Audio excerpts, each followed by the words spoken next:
So I'm here to give you 5 easy steps to turn this hunk of wood into a proper house. The first step is to create a frame.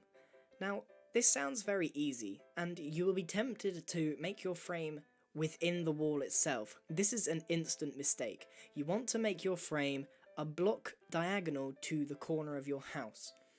And then you want to bring it up and literally do what I'm doing, which is follow all the way around the outside of your house. If your house is as tall as mine is, you might want to cut it in half. That is to say, we're going to make it a 2-story building, and the frame has to compensate for that. So I find the halfway point between my column frames, and then make a beam between them. You may find that your, quote, house is now just surrounded in another box. That's completely normal because we're now going on to the second step, which is to change the shape. But I have deceived you. The first step and the second step merge into one, but I didn't want to confuse you before we started. So let's move on to the second step, which is change the shape.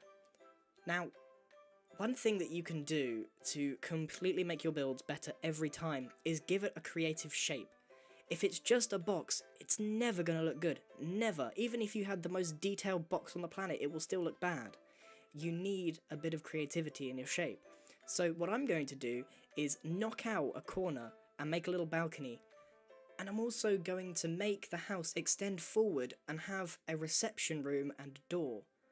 I'm only going to do these 2 things as an example. Remember that this house is just to show you the 5 steps on improving a house, not to make the best house possible, otherwise I would be here a long time.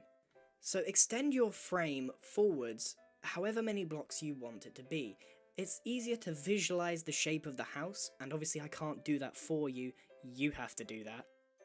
And then go from there, fill in the walls after you've done the frame.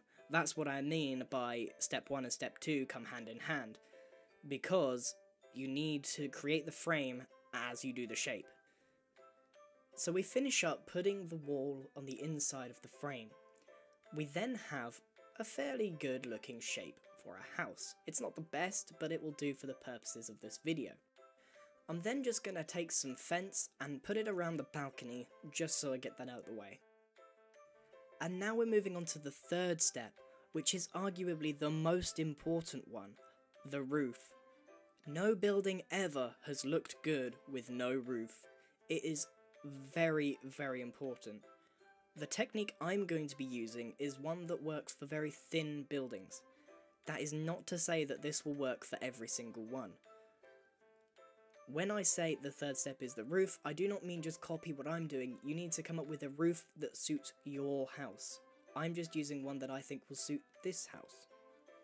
Okay, so I'm going to be using the same one I did for my rustic house tutorial. I start with the overhang, and I do that in cobblestone, and it goes up in a cone shape. I like to put the overhang on all the edges of my building before I do the actual roof itself. I then go on to fill the space between the overhangs with some spruce wood, and I like to decorate it and give it a bit of shape with half slabs and just making it look very juttery. However, during the recording I started running out of memory about here, so it's all jumping around. I'm just going to skip to the end. If you haven't seen this part before, like making a roof, check out my rustic house tutorial, that shows it a bit better. So that moves us on to step 4. Detailing. You can see that the house now has some shape, but it just lacks character.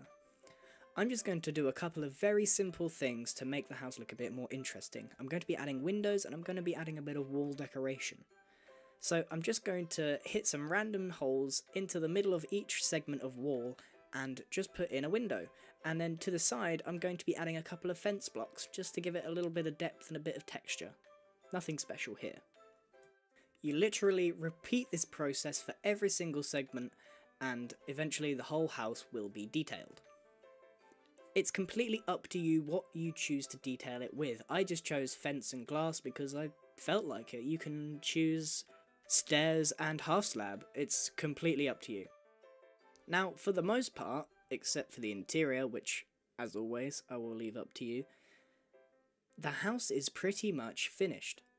However, there is a final step that you can do to improve your house, and that is transitioning. The transition from house to the surrounding environment really makes a difference in your build. It makes it look good if you have a transition. If your house just juts out in the middle of nowhere, let's say for example you just have a flat land with a house on it, it doesn't look as good as something that's integrated into the land. So what I'm going to be doing is adding a garden in the front and a farm on the side.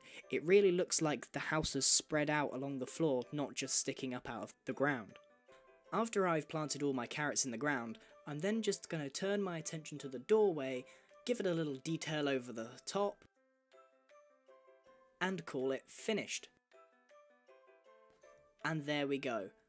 We have turned, if you remember what it looked like before, a block of wood into a relatively good looking house. And now I'm not saying that